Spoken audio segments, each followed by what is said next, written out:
এইটা কি এরকম হইতে পারে জনাব সার্জিস আলম? ধরেন শেখ হাসিনার উপরে তো আপনার কন্ট্রোল নাই, আমারও কন্ট্রোল নাই, শেখ হাসিনা আরেকটা বক্তৃতা দিল, তারপরে গিয়ে কোন বাড়িটা ভাঙবেন? না দেখুন, এখানে শেখ হাসিনা অসংখ্য বক্তৃতা দিক আর একটা বক্তৃতা দিক, সেটা ফ্যাক্ট না।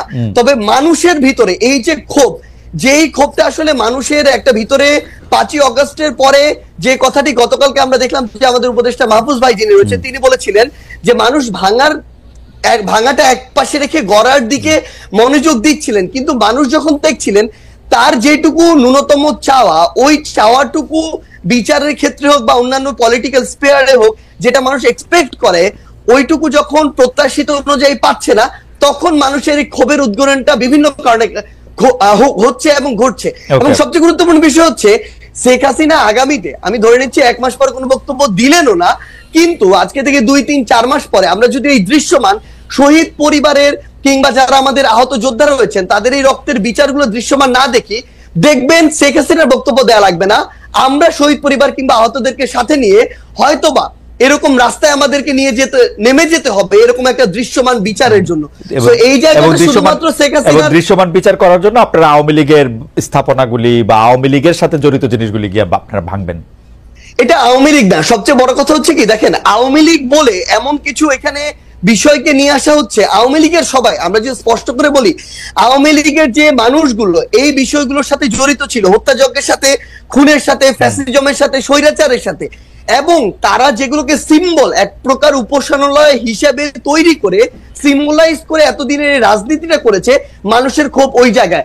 বাংলাদেশে আমি ধরে নিচ্ছি 20% মানুষ আওয়ামী লীগের সমর্থক ছিল, কই বাকি বাড়িগুলোতে তো গিয়ে হামলা করা হয়নি, ওই সমর্থকদের বাড়িতে গিয়ে কিন্তু হামলা করা হয়নি, কিন্তু এই ধানমন্ডি 32 ওই গণভবন কিংবা এই যে বিভিন্ন ভবনগুলোকে কেন্দ্র করে পুরো একটা উপাসনালয় হিসেবে প্রেজেন্ট করে এই যে রাজনীতি করা হয়েছে, মানুষের ক্ষোভটা ওই জায়গায়। এবং এটা স্পেসিফিক ভাবে দল হিসেবে আওয়ামী লীগ নয়, বরং স্পেসিফিক ভাবে কিছু প্রতিষ্ঠান বা উপাদান যেগুলোকে সামনে রেখে এতদিন আওয়ামী লীগ এই অত্যাচার নিপীড়নের রাজনীতিটা করেছে। ওকে জনাব সার্জিস আলম, আপনি যে বিচার না হওয়ার কথা, যারা এর জন্য দায়ী সেটা না হওয়ার কথা, সেটা আপনি বলেন। আমি মনে করি বাংলাদেশে জুলাই আগস্টে বা তার আগে যতগুলি রাজনৈতিক হত্যাকাণ্ড হয়েছে, যতগুলি রকম পুলিশ গুলি চালিয়েছে, নিবর্তনমূলক যত রকম কাজ করেছে, সেটা সরকার প্রধান সেটা এককভাবে তাকে দায়ী করা উচিত, অন্তত প্রথম জায়গায় তাকে রাখা উচিত। এখন আমরা তার বিচার না হওয়ার জন্য, তিনি যে এখন ইন্ডিয়ায় বসে আছেন এর জন্য আসলে স্পেসিফিকলি, এবং তার দলের লোকজনরা আমরা প্রথমে শুনেছিলাম এতজন আছেন ক্যান্টনমেন্টে, পরে শুনলাম এই কয়জন আছেন, সেই কয়জন চলে গেছেন। আমরা তো আপনাদেরকে এইটার বিচার দাবি করতে কখনো শুনি না যে কেন মানে ওরা চলে গেল, কেন ওদের নামে একটা স্পেসিফিক মামলা করা হলো না, কেন এটার মধ্যে এটা কি করা হলো। এটা কি আপনারা এটা সেনাবাহিনী বলে আপনারা তাদেরকে ছাড় দিচ্ছেন? আপনারা কি মনে করতেছেন যে না এদের সম্পর্কে কোনো কিছু বলা যাবে না? এটা কাদেরকে ইন্ডিকেট করে, অর্থাৎ এটা কি সেনাবাহিনী নাকি অন্তর্বর্তীকালীন সরকার? না না, আমরা শুনেছিলাম যে আওয়ামী লীগের যারা শীর্ষস্থানীয় নেতৃবৃন্দ আছেন, আওয়ামী লীগ, যুবলীগ, ছাত্রলীগ, বা তাদের মধ্যে অনেকে প্রাণ ভয় সেনাবাহিনীতে ক্যান্টনমেন্টে আশ্রয় নিতে গিয়েছিলেন। তাদের একটা মোটামুটি ভাবে তাদের একটা সংখ্যা বলা হয়েছিল আইএসপিআর থেকে এটা দিয়ে, কিন্তু পরে আমরা দেখলাম তাদের কাছে এই সংখ্যক লোক তাদের কাছে আসলে নাই। আবার এদের কিছু লোক আবার এদের মধ্যে আছে। আমি সেজন্য জানতে চাইছিলাম যে আপনারা কি আসলে এই যে যাদেরকে ছেড়ে দেওয়া হলো, এমনকি শেখ হাসিনাকে যে বিদেশে চলে যেতে দেওয়া হলো পদত্যাগের পরে, এর জন্য কি আপনারা সেনাবাহিনীকে বা কাউকে আসলে দায়ী মনে করেন কিনা? আপনারা যে বিচারের কথা বলছেন, দেখেন দুইটা বড় বিষয় সার্জিস। একটা হচ্ছে যে এই আওয়ামী লীগের এই অন্যায়, অত্যাচার, হত্যা, গুম, খুন, 15 বছরের গণতন্ত্রহীনতা, সব প্রতিষ্ঠান ধ্বংস করা, এগুলির জন্য যে শাস্তির দাবি, সেই শাস্তি যে না হওয়া, সেই বিচার কার্য শুরু না হওয়া, সেটার জন্য আপনি আসলে কারে দায়ী করবেন? এখন তো আপনারা ক্ষমতায়, আপনাদের পছন্দের সরকার ক্ষমতায়, তাই না?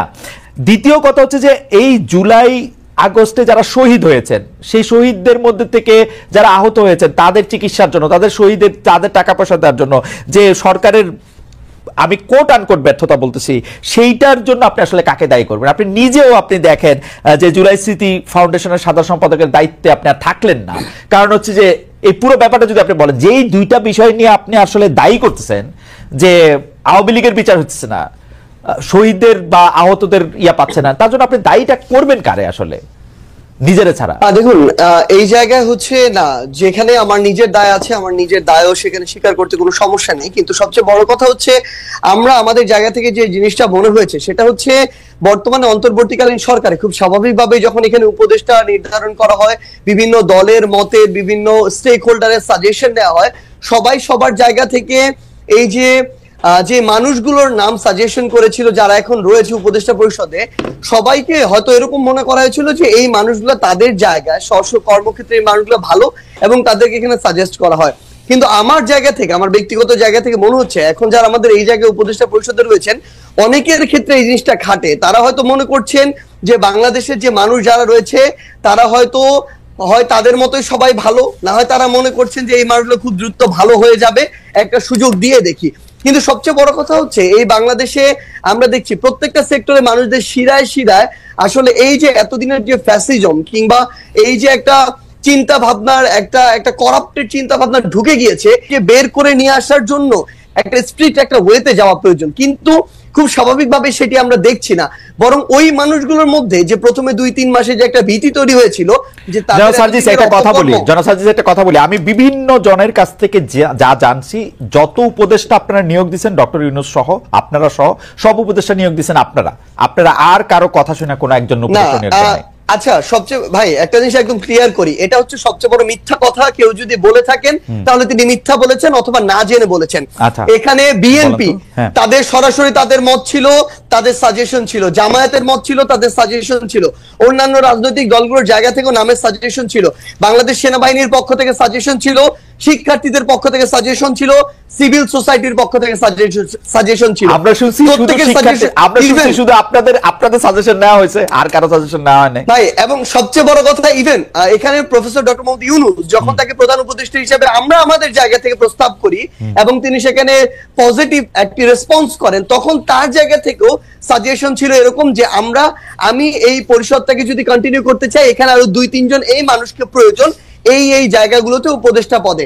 সো এখানে প্রায় 5 থেকে 6টি স্টেক হোল্ডারের সরাসরি অংশগ্রহণ ছিল, সরাসরি তাদের সাজেস্ট করা যে উপদেষ্টারা তারা এখন রয়েছেন। কেউ যদি এটা স্বীকার করতে না চান, অবশ্যই এটা সৎসাহসে তাদের অভাব। এখন যদি এই কথাটি বলি যে এখানে যে জিনিসটা আমরা আমাদের জায়গা থেকে দেখতে পাচ্ছি, সরকারের আসলে অনেক উপদেষ্টার নর্মাল সময় যেরকম একজন মন্ত্রী অ্যাক্টিভলি এখানে পার্টিসিপেট করার কথা, গার্ডস নিয়ে বোল্ডনেস শো করে কাজ করার কথা, অনেক উপদেষ্টার ভিতরে আমরা এখন সেটা দেখতে পাচ্ছি না। তারা গতানুগতিক তাদের যে অফিস ওয়ার্ক, সেই অফিস ওয়ার্ক গুলো তারা তাদের জায়গা থেকে করছেন। সো আমাদের জায়গা থেকে মনে হচ্ছে যে যেভাবে এরকম একটি করাপ্টেড আমলাতন্ত্র এতদিন ধরে চলেছে বা করাপ্টেড করা হয়েছে, সেই আমলাতন্ত্রকে ব্যবহার করে যখন তাদের মতো করে গতানুগতিক একটি মন্ত্রণালয় চলবে, সেটা থেকে কাঙ্ক্ষিত আউটপুট কখনো পাওয়া সম্ভব নয়। এই বিষয়টি আমরা এখন আমাদের জায়গা থেকে দেখছি। এই যে বিচারিক যে প্রক্রিয়াটি, আপনি সেনাবাহিনীর এখানে ক্যান্টনমেন্টে প্রায় 6 শতাধিক বিভিন্ন মানুষজন তাদের আত্মগোপনে থাকার কথা যেটি বলছেন, আমরা আমাদের জায়গা থেকে বৈষম্য বিরোধী ছাত্র আন্দোলন প্ল্যাটফর্ম, জাতীয় নাগরিক কমিটি প্ল্যাটফর্ম, এই জায়গা থেকে আমরা সরকারকে পুশ করেছি। আমাদের যারা ছাত্র উপদেষ্টা 3 জন রয়েছে সরকারের, তাদেরকে বলেছি, তারা তাদের জায়গা থেকে সরকারকে বলেছে, সেনাবাহিনীকে বলেছে। সেই জায়গায় সেনাবাহিনী একটা রিপোর্টও দিয়েছে। শেষ করি একটু। সেই রিপোর্টে যেটি দেখানো হয়েছে যে রাজনীতিবিদ যারা ছিল তাদের সংখ্যাটা বেশ কম, ইভেন এটা 100-রও নিচে, তারা বলছেন অ্যারাউন্ড 50-এর মতো।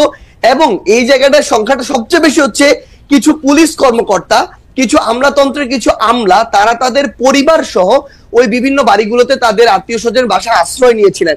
এবং সবচেয়ে বড় সংখ্যাটা হচ্ছে আমলা এবং পুলিশ, যারা এই হত্যাযজ্ঞের সাথে সরাসরি জড়িত ছিলেন, যারা ওই আমলাতন্ত্রে বসে শেখ হাসিনাকে সার্ভ করেছেন।